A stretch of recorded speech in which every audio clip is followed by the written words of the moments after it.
The galaxy thought Earth had gone quiet. They were wrong. The moon was broken. Not shattered, not obliterated, broken. A crescent shard drifted off her orbit like a cracked tooth, and every telescope in the galaxy had once broadcast that image, as a warning. This is what happens when you defy the triarchy. 50 years had passed since Earth's defeat. 50 years of silence. From orbit, Earth looked docile, subdued. Forests had swallowed cities. Megalithic ruins peeked through jungles, like the bones of dead titans. Once proud skylines lay bowed to creeping vines and rust.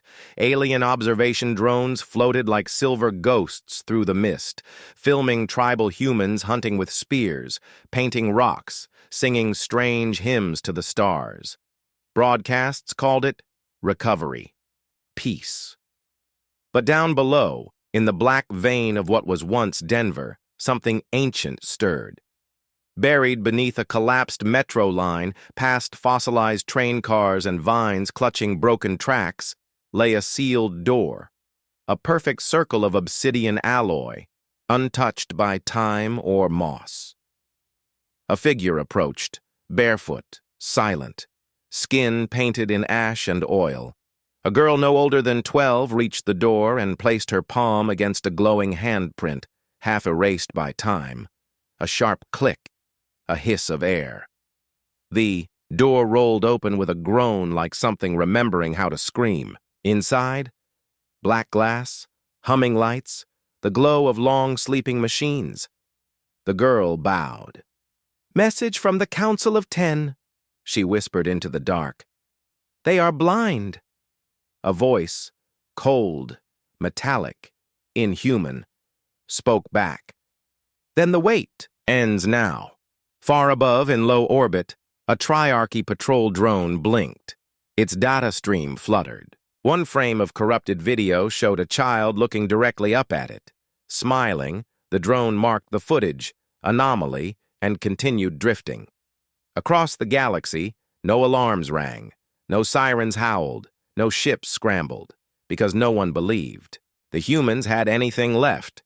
No one feared the silent planet, and so no one noticed the moon fragment shifting its orbit. Inside that drifting shard, cleverly disguised as debris, an old Terran stealth cruiser, powered up for the first time in 5 decades. Engines silent, weapons primed, lights off. Humanity was not keeping the peace. They were waiting for someone to blink. He bowed lower than any had before, but not out of fear. The alien cruiser ZT-992 Halcyon Rain drifted high above Earth's upper stratosphere, a jagged spear of obsidian and cobalt, silent, cruel, and arrogantly unguarded. The vessel wasn't a warship anymore. It was a symbol, a trophy, a floating museum of Terran defeat. Today's entertainment, the collection of a native specimen from Earth. The crew expected docility, grunts, maybe tears. Instead, they got Cale Reeve. He was 13, maybe 14. Small, pale, ash-painted. He wore only tattered cloth and a bone necklace carved into the shape of a howling wolf. When the escort drones brought him aboard, he said nothing. He just bowed. Deeply. Deferentially. Too deeply. The ship's cultural liaison, a plumed Riscari named Sizik, chuckled. "Ah, another broken relic of old Earth. This one will fetch well on the education circuits. Look at the submission. How obedient." Cale raised his eyes, still bowing. "I only obey what I understand," he said quietly. The translator flickered as it processed the words. "What was that?" Sizik asked, tail flicking. "I said," Cale repeated, looking up now, "this ship is built on the same subframe design as the triarchy dreadnoughts that glassed Jakarta. That's why the resonance in the forward port is failing. Your heat shields will collapse in a solar graze. The AI knows it too." The room went still. "You taught us to kneel," Cale said, voice calm, eyes gleaming. "But we were never tamed." Sizik's eyes narrowed. "How do you know these things?" "I watched," Kale replied. "We all did. While you broadcasted our ruins and mocked our grief, we listened, and we waited." Behind him, the lights flickered. A low hum began pulsing through the deck. The command AI suddenly rebooted, systems scrambling. "Contain him," barked Sizik, but the drones were already short-circuiting, falling to the floor in smoking heaps. Kale stood upright now, taller than he looked a moment ago. "You came for a story. Here's how this chapter ends." He reached into his bone necklace, pulled out a shard of old Terran glass, etched with a neural disruptor matrix. He pressed it to his temple. The ship screamed. Down on Earth, in shadowed bunkers and under jungle ruins, hidden transmitters flared to life. Phase 2 had begun. Peace grows soft roots, but war plants steel deep underground. The last transmission from Patrol Unit 7A was a static burst and a scream. No visuals, no diagnostics, just silence. It had been sweeping the Verde Biozone, formerly Arizona, an overgrown maze of giant redwoods, mutated kudzu, and Terran wildlife that had grown unnaturally quiet. The Triarchy officer watching the feed leaned back in her chair, mandibles twitching. "Jungle interference, heat bloom, nothing more." She logged the disappearance as a localized anomaly. She didn't see the armor. It had been peeled open like a fruit and hung in a tree, still steaming in the morning fog. A Triarchy rifle lay on the ground below, gutted and fused at the grip, as if something inside it had detonated. Nearby, human footprints circled in the mud. Barefoot, precise, dozens of them. And in the center, a single phrase, carved into bark in old Earth Standard English. "We remember who hurt us." Beneath the forest floor, under layers of roots and ancient concrete, something monstrous stirred. In an abandoned missile silo beneath old Fort Carson, rusted warning signs gave way to reinforced alloy and humming walls. Behind sealed vault doors, ancient human war machines opened their eyes. Artificial intelligences blinked awake from deep stasis. Combat mechs the size of freight trains rolled out of moss-covered cradles. An encrypted voice crackled through the old net, Crucible Protocol, Phase 2. Unchain the ground. All across Earth, in deserts, ruins, and sunken cities, humans emerged from hiding. Not just survivors, but engineers, tacticians, warriors. They shed their rags and tribal paints, revealing armor crafted from Triarchy tech and old Terran ingenuity. In the Himalayas, an entire cliff face folded outward, revealing a hangar carved into the mountain, black aircraft sleeping like dragons. In Indies, the ruins of São Paulo, a child traced a sigil into the cracked pavement. Moments later, a satellite feed blinked to life, hijacked from orbit. A cloaked orbital cannon rotated into position. They had never stopped building, never stopped planning, they just stopped talking. Above, in Triarchy Command, a new message began looping on dozens of observation terminals, unmarked, untraceable. Just 3 words, in Earth Standard, whenever surrendered. The war didn't start with a bang. It started with silence, and then things began to vanish. It began with a mining barge over Europa. One moment, it was broadcasting routine mineral yields. The next, it simply wasn't. No explosion. No distress. Beacon. Just an empty ping from its last known location, followed by static. Triarchy recovery drones arrived an hour later. They found nothing but a melted hull fragment hovering alone in a debris-free orbit. Then it happened again. And again. Within a week, 7 more ships vanished. Supply freighters, patrol skiffs, even a command corvette. The disappearances weren't random. They traced a line, and the line pointed back to Earth. Deep beneath the Pacific Ocean, cloaked in nanoshroud reefs, rose the first of the forgotten titans, TSS Chimera. A Terran stealth cruiser, silent, angular, armored in obsidian-plated adaptive metamaterials. surfaced without a single ripple, then sank back beneath the waves like a stalking leviathan. No one saw it launch, but its kills were unmistakable. It didn't fire visible weapons. It didn't chase. It struck with pinpoint kinetic darts launched at near relativistic speeds, carving through ship hulls like tissue and leaving no trail. It was a ghost, and it was not alone. From hidden silos in Greenland to refitted Arctic ice, Riggs' more ships rose, ancient designs upgraded in silence. They did not announce themselves. They simply began removing the enemy.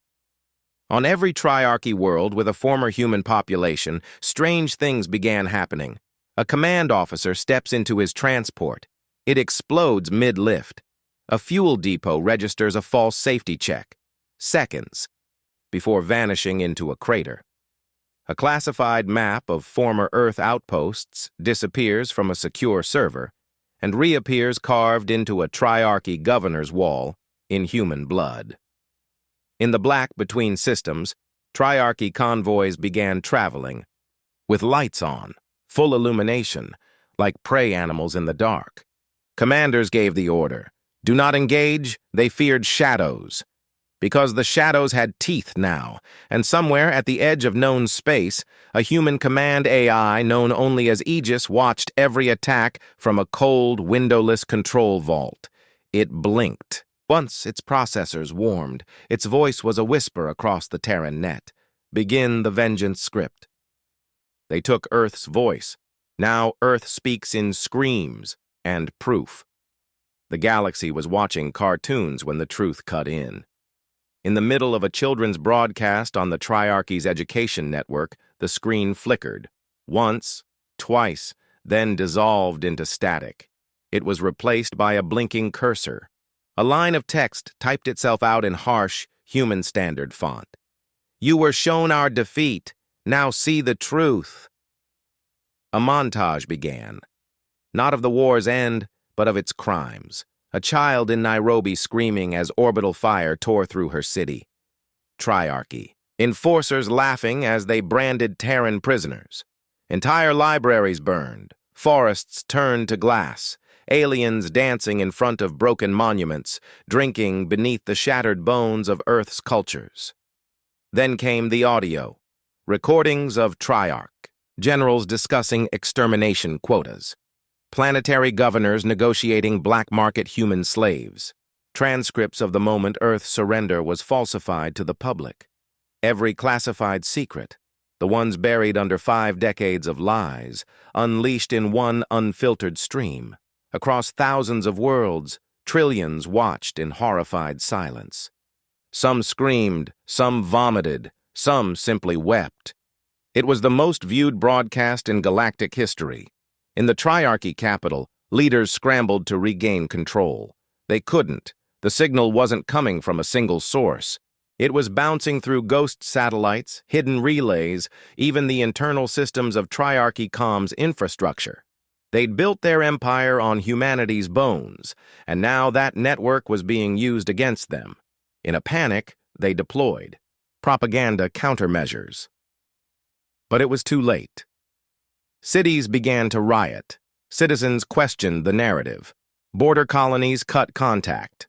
Alien factions long loyal to the Triarchy began declaring neutrality, afraid they were next. The humans hadn't just returned with weapons, they'd returned with receipts. And standing at the center of the chaos, on a hijacked Triarchy holocast, stationed deep in the Zurian core, was Cale Reeve.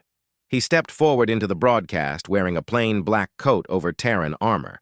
No flag, no symbols. Just a single phrase behind him. We kept the peace. Cale looked into the lens, eyes steady. You called it mercy. It was patience. You called us broken. We were watching, recording, waiting. Now, we answer.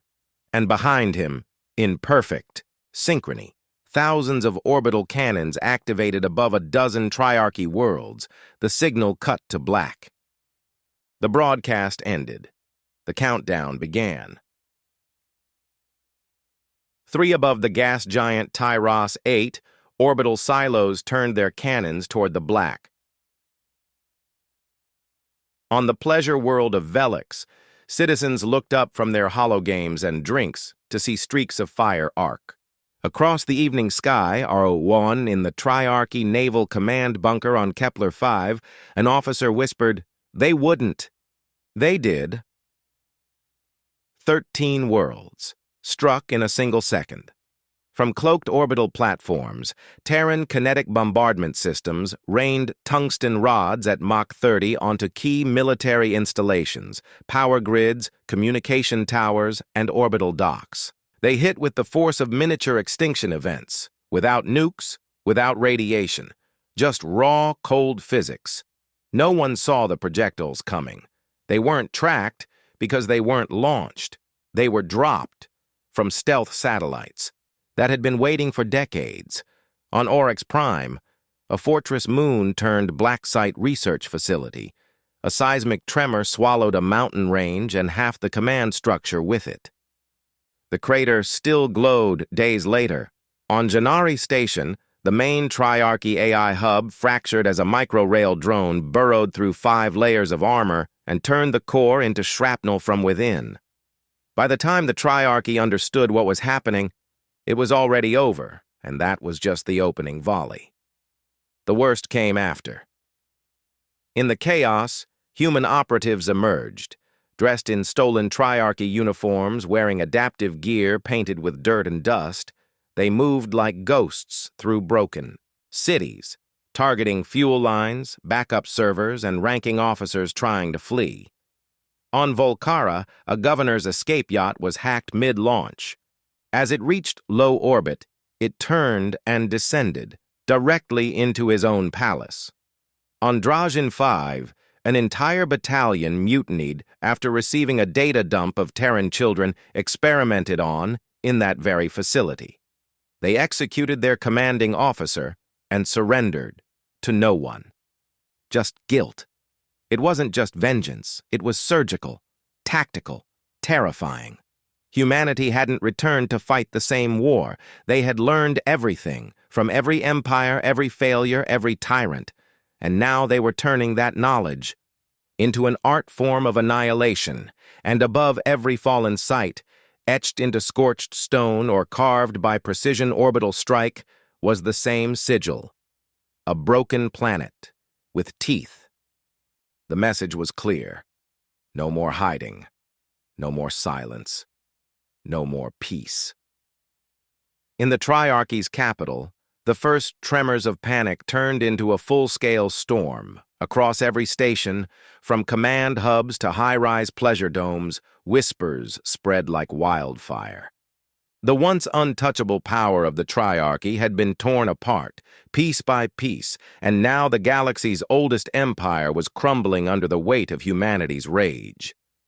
The human strikes weren't just tactical, they were psychological.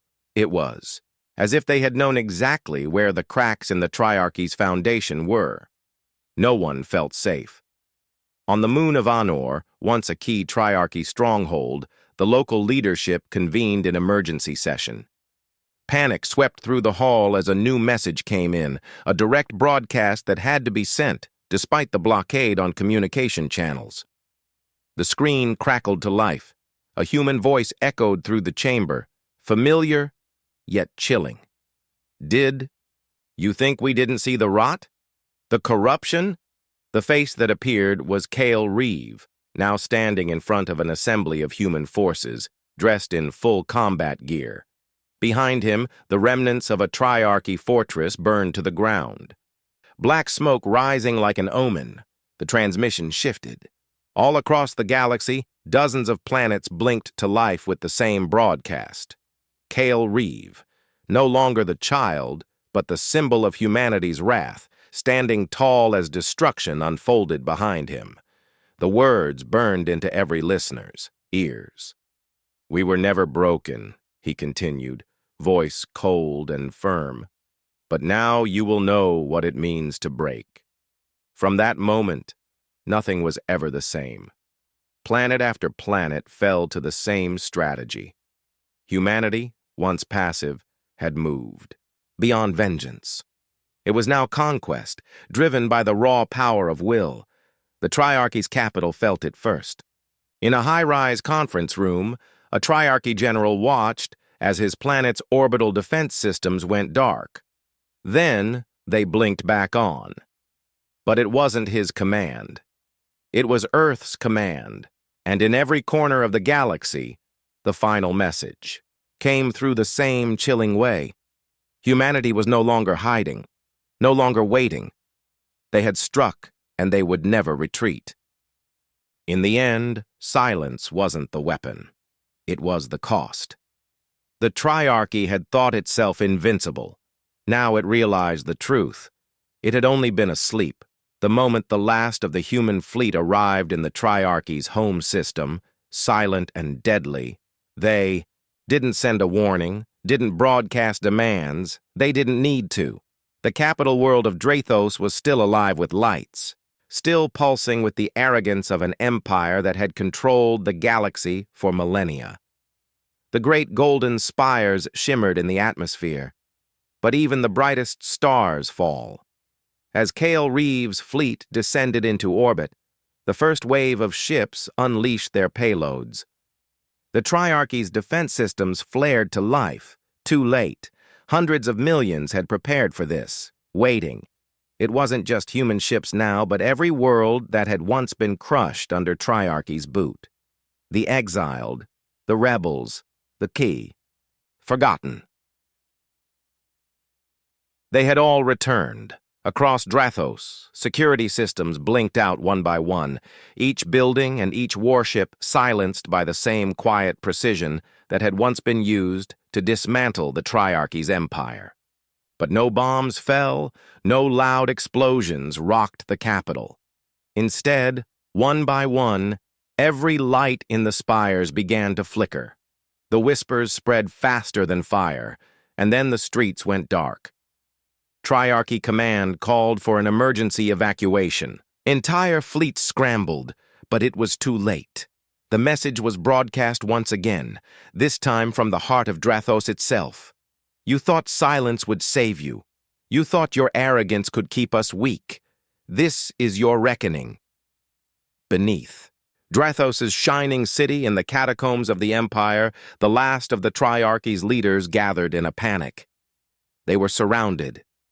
Their entire empire was collapsing around them as the once silent human force swept through their defenses like a rising tide. Kale Reeves' voice echoed, cold and decisive. Every conqueror leaves a mark. Every empire carves its name in the stars. But all that remains is dust. The Triarchy's leaders had thought they controlled everything. They thought they owned silence. But now it was their undoing. In the final moments, the galaxy realized the cost of their silence, the cost of allowing an entire race to be forgotten, because when humanity spoke again, they spoke with a vengeance. The galaxy never made the same mistake twice.